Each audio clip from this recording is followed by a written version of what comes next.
Bonjour tout le monde, Diane Ouellette, responsable des communications de la Ligue de hockey d'excellence du Québec, volet masculin. Alors aujourd'hui, on va vous parler d'une activité qui implique nos joueurs M17 Espoir. Ça va se passer dans le cadre du challenge CCM M18 3A qui va se dérouler en décembre prochain. Et pour ce faire, j'ai invité de nouveau le directeur hockey, M. Marcel Patnaud, pour nous en parler. Bonjour Marcel. Bonjour Diane. Alors, qu'est-ce qui va se passer dans cette activité-là, Marcel? Ça, c'est une activité conjointe là, qui avait été décidée il y a de ça l'an dernier, si je ne me trompe pas, ou il y a 2 ans, dans une rencontre qu'on avait eue avec la Ligue Midget 3A et bien entendu la Ligue de hockey junior du Québec. Donc, à ce moment-là, on avait pris la décision de regarder la possibilité pour inclure nos équipes du Québec, nos M15 qui seront les prochains candidats pour les Jeux du Canada. On avait décidé de créer une compétition. Donc, Hockey Québec s'occupera de 2 équipes qui seront des joueurs de M15 3A, de la Ligue et des réseaux scolaires. Donc, 2 équipes qui nous représentent.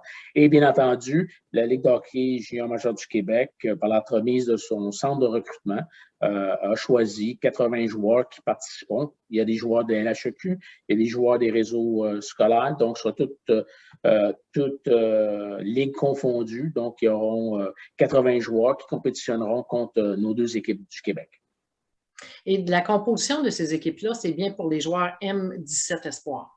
Les 4 équipes qui sont recrutées par la Ligue de hockey junior du Québec. Dans leur cadre à eux, ça a apparu dans les derniers mois. Ils ont instauré un format qui s'appelle la Coupe LHJMQ. Donc, pour eux, c'est l'occasion d'évaluer à cette compétition-là à Jonquière les candidats qui n'évoluent pas Midget 3A, mais des joueurs qui évoluent soit LHEQ ou dans les réseaux scolaires. Et à ce moment-là, c'est la centrale de recrutement. Ils ont utilisé beaucoup le dernier tournoi Midget Espoir pour faire les dernières évaluations des joueurs de la LHEQ. Donc, ils vont sortir prochainement la liste des participants. Les joueurs ont probablement déjà été communiqués, mais je ne suis pas au courant s'ils ont fait une annonce des joueurs qui seront invités. Mais c'est une belle chance, une belle vitrine pour les jeunes de notre ligue de se faire évaluer par les différents recruteurs de la Ligue de hockey junior du Québec dans un autre contexte avec d'autres coéquipiers. Puis, parce que ces équipes-là, Marcel, dis-moi, est-ce que ce sera exclusivement les joueurs de la LHEQ qui vont être dans une équipe et les joueurs des autres du RSEQ ou d'autres niveaux aussi? On va tout simplement mettre tous les joueurs ensemble et les uns et les autres vont compétitionner. Est-ce que c'est de cette façon-là? C'est ça, exact. Il y a 4 équipes qui sont tous, les joueurs, toutes ligues confondues, comme j'ai mentionné. Donc, ces 4 équipes-là évolueront dans la Coupe LHJMQ. Et nous, Hockey Québec, comme j'ai mentionné, nos joueurs qui avaient été sélectionnés pour participer aux Jeux du Canada, l'étape qui est là, c'est les 40 joueurs qui ont été invités, qu'on a annoncé il y a de ça quelques semaines. Donc, ces 40 joueurs-là, de moins de 15 ans, compétitionneront contre des joueurs de moins de 16 ans, choisis par la centrale de recrutement. Donc, Hockey Québec, nos franchises n'ont pas été décisionnelles dans le choix, dans la sélection des joueurs. Je pense que c'est un des éléments là, qui avait été un peu, les gens des fois se posent des questions. Le choix des joueurs qui participeront pour représenter les espoirs de la Ligue de hockey junior majeur du Québec a été fait par la centrale de recrutement. Dans le contexte de le challenge CCM de la Ligue M18-3A, c'est un événement qui est très couru par les différents recruteurs et les gens locaux, les parents et ainsi de suite. Donc, c'est une autre compétition, à part de ceux qui évoluent Midget 3, c'est une autre compétition qui a lieu avec 6 équipes, comme j'ai mentionné, 2 équipes, équipe Québec de moins de 15 ans et 4 équipes de la Ligue de hockey dans lequel, bien sûr, nos joueurs de la Ligue de hockey d'excellence du Québec, c'est-à-dire pas tous, mais que les joueurs de la Ligue de hockey d'excellence du Québec sont invités à participer dans un but d'évaluation. C'est ça, pour surtout pouvoir être évalués.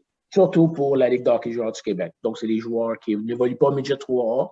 Il y a la compétition de la Ligue Midget 3A qui a lieu à Jonquière également et à l'Abbé, surtout à l'Abbé. Nous, on sera positionnés à Jonquière. Donc, ça va être un bel événement pour les jeunes, encore une fois, de se faire évaluer par la centrale de recrutement. Nous, de la Coupe LHJMQ, pour nos joueurs de moins de 16 ans, ce sera encore une occasion de de se faire évaluer. La même chose pour nos M15-3 qui ont été sélectionnés pour cette compétition-là. C'est encore une chance, mais encore une fois, il faut faire attention. Je pense que les gens mettent beaucoup, s'il n'est pas là, il n'y aura pas de chance, et ainsi de suite. On en parle souvent, c'est une étape, c'est une photo qu'on fait à ce moment-là, puis les joueurs peuvent continuer à progresser, à s'améliorer, puis à 20 ans, 19 ans, 21 ans, qui sera le meilleur? C'est assez difficile à prédire, mais c'est important que les jeunes gardent toujours l'espoir de vouloir s'améliorer. Puis si tu n'es pas sélectionné là, tu n'es pas sélectionné là. Puis ça ne veut pas dire que tu ne seras pas un joueur qui évoluera dans les joueurs du Québec. C'est important. C'est très important ce que tu dis là. Oui, ça fait partie d'un processus de sélection en vue de faire une liste de repêchage et dans le but final, c'est de faire le repêchage. Mais ce n'est pas la finalité là, au mois de décembre. Ce n'est pas parce que tu n'es pas invité là que tu ne seras pas dans ces équipes-là éventuellement. C'est important ce que tu dis là, Marcel, de démystifier ça un peu. Là. Ouais, effectivement, Diane, c'est souvent les gens ils mettent trop d'emphase sur ces éléments-là. À titre d'exemple, j'ai déjà un joueur qui n'est pas évalué dans les 40, que moi, personnellement, j'aime beaucoup, puis que je m'attends à le revoir aux Jeux du Québec qui vont avoir lieu en mars prochain. C'est un joueur qui n'a pas été invité, mais qu'on aime beaucoup, qu'il manquait peut-être quelques petits éléments pour qu'on puisse l'inviter au camp au mois de décembre. À la Coupe et la JMQ. Donc c'est un processus, ça prend du temps, c'est développement tardif. Tout le monde connaît ça, mais on dirait que les gens ils ont de la misère à se le mettre dans la tête. Moi, je pense qu'il faut le démystifier, Marcel. C'est que ce qui arrive, c'est qu'on donne tellement d'importance à toutes ces compétitions-là, puis c'est normal, c'est des moments charnières aussi, il se passe des choses, là. Il y a des choix, il y a des décisions, tu passes à gauche ou à droite ou tu continues. Donc, mais ce qu'on ne parle pas, c'est ce qui se passe entre ces compétitions-là, entre ces événements-là. La vie n'arrête pas, donc ça veut dire que l'évaluation du joueur n'arrête pas parce qu'il n'a pas été invité à telle place. Non, effectivement, puis je pense que c'est une leçon de vie. À toutes les fois qu'on a des embûches, comme les gens disent souvent, là, de tomber, c'est une chose, hein, de ne pas réussir, c'est une chose, c'est comment que tu te relèves, comment que tu t'ajustes pour démontrer.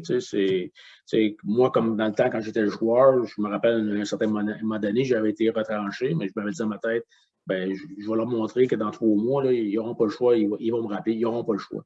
Fait que c'est de cette attitude-là que c'est la différence. Si tu dis, je vais pas être sélectionné, c'est terminé, c'est sûr que ça va être terminé. Mais si tu dis, non, c'est pas vrai, je suis capable, je vais réussir, je vais m'améliorer, ils n'auront pas le choix. C'est ce comportement-là que tu dois avoir. Puis tous les grands joueurs qui finissent par réussir, c'est souvent, c'est pas tout le monde qui a un talent exceptionnel. Il y en a d'autres qui ont un talent, mais qu'il faut qu'ils travaillent un peu plus fort, un peu plus longtemps pour devenir un joueur. Mais ça fait partie du processus. Si tu abdiques, si tu fais en sorte que tu dis c'est terminé, ça va être terminé. Mais si tu te relèves des manches et tu dis non, ils n'auront pas le choix, il y a une grosse différence. Et tout ça peut se faire dans un environnement de plaisir. Exact. Le plaisir d'être bon. Exact. Le plaisir d'être bon. Merci, Marcel. Donc, ce sera à suivre. La liste des joueurs, en ce qui concerne les équipes Québec, c'est déjà sorti, je crois. Cette liste-là, c'est déjà fait. Par contre, l'autre liste va suivre dans les prochains jours, je présume, pour la Coupe et la JMQ. C'est ça, de regarder probablement sur le site de la Ligue d'hockey junior du Québec et en feront l'annonce très prochainement. Merci, Marcel. Merci.